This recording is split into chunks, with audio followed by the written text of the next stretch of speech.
All right, let me just read you the news because I talked about it in the last video as far as Ripple acquiring um, Fortress Trust. A person with knowledge of the matter said that the price tag was less than 250 million it paid for custody firm in Medico in May. So you basically have, I'll read the actual news. Blockchain firm Ripple has acquired Fortress Trust, a Nevada-based chartered trust company with a crypto and Web3 focus. Who's been talking about Web3? The company said in an email on Friday.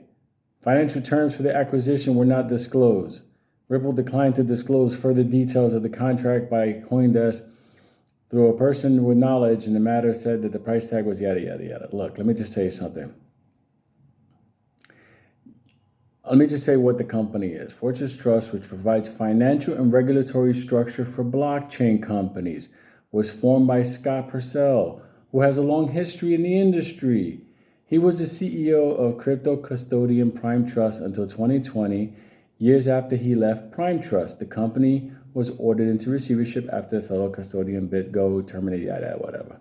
Here's the deal.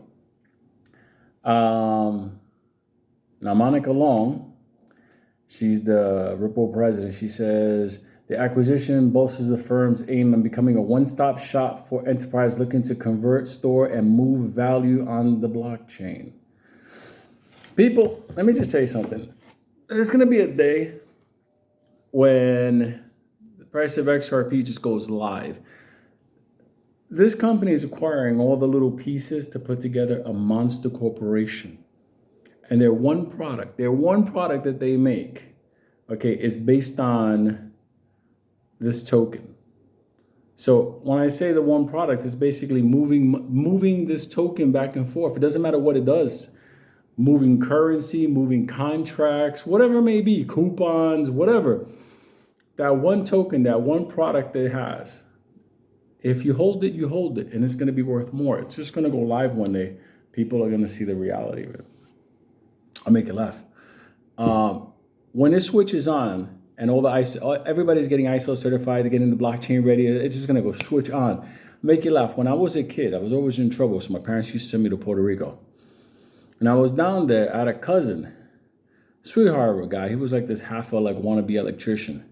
So one day my uncle and my grandfather, they had enough of me. They just thought I was the devil reincarnated. So they told me to go with my cousin. He's gonna do some job, whatever. Maybe I can learn a trade and becoming a electrician or something. I fucking hate electricity. I hate anything to do with electricity. Like, I learned the whole thing. I could rig a fuse, but I could do the whole thing. I don't like touching that stuff or whatever. Let me tell you why. It was all based on this. And you'll see how it ties into the XRP price one day just going live. He got a job.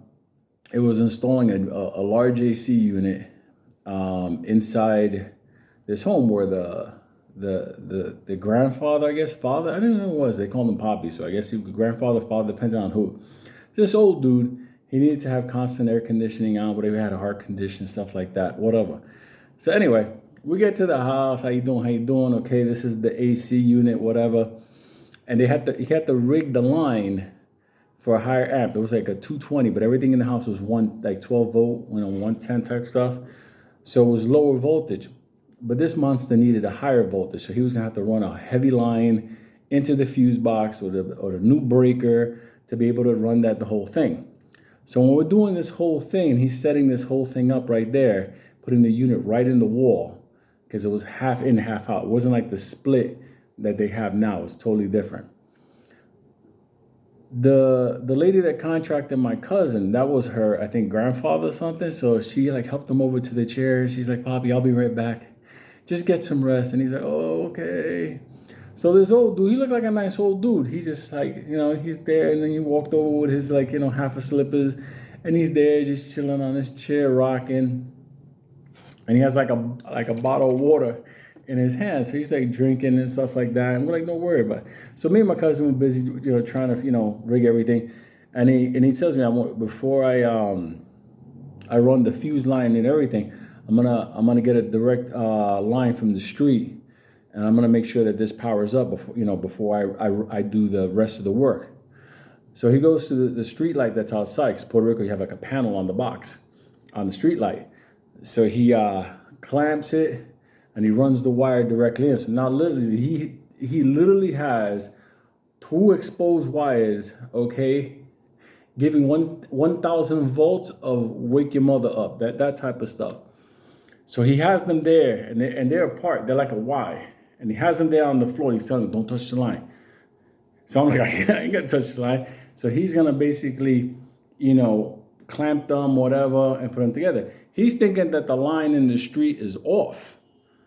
Little did he know the line in the street was on. It wasn't supposed to be on. Only switches on, and when you actually go manually. This is a long story, but anyway. So he's thinking that the line is off. It's safe for him to put the lines together, connect the AC direct to the power, and see if it turns on properly, the compressor and everything, before he does the rest of the job in the house. This is where it gets interesting. The old guy falls asleep, so he stops rocking. And as he's there, he's with this bottle of water. Fucking water starts falling down all over his feet and his half a Crocs. And the water's running down the tile, towards the y-axis of doom. And all of a sudden, as I'm talking to my cousin, okay, but I guess you're gonna take that wire, whatever. As I'm talking to him, we feel like sparks and screaming and all kinds of stuff.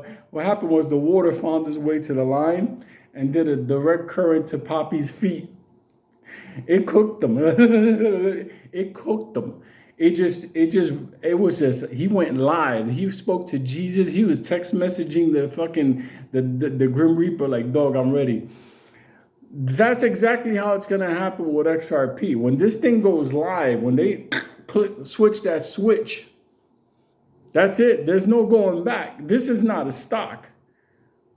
When the usage starts to flip over, that's what the head of SBI said. Second he pushes the button, and they're no longer on the side, training type thing, and they go live, it's over. It's like when Poppy the water. When the water hit the floor and started rolling past his precious little toes, the second it hit those exposed wires, we found out later what it was.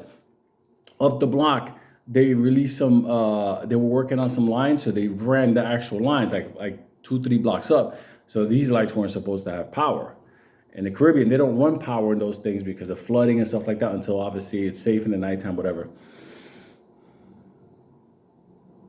We cooked Poppy, but he survived, okay? But that's what's gonna happen with XRP. When that switch is turned on, it's not gonna matter what you say, what I say, or anybody says. It's done, it's on, like Bitcoin. What Bitcoin was at when it, there you go. What Ethereum was at, there you go. It's not a stock. You're not gonna go, oh my God, this institute bought in. Oh my God, look at the cost to borrow. There's no fuck cost to borrow. This is over. They go live, it becomes expensive. That's all it is. That's all it is. There's nothing that can stop it. And that water was rolling this way instead of rolling that way. When it was rolling this way, that's it. Poppy got cooked. He was never the same after that, I was told, but nonetheless, he survived that one. I mean, what am I going to tell you? Will you survive the XRP missing out on it? Yes, you will. There'll be other coins. My thinking is, why miss out on it? At 49, 50 cents? That's crazy.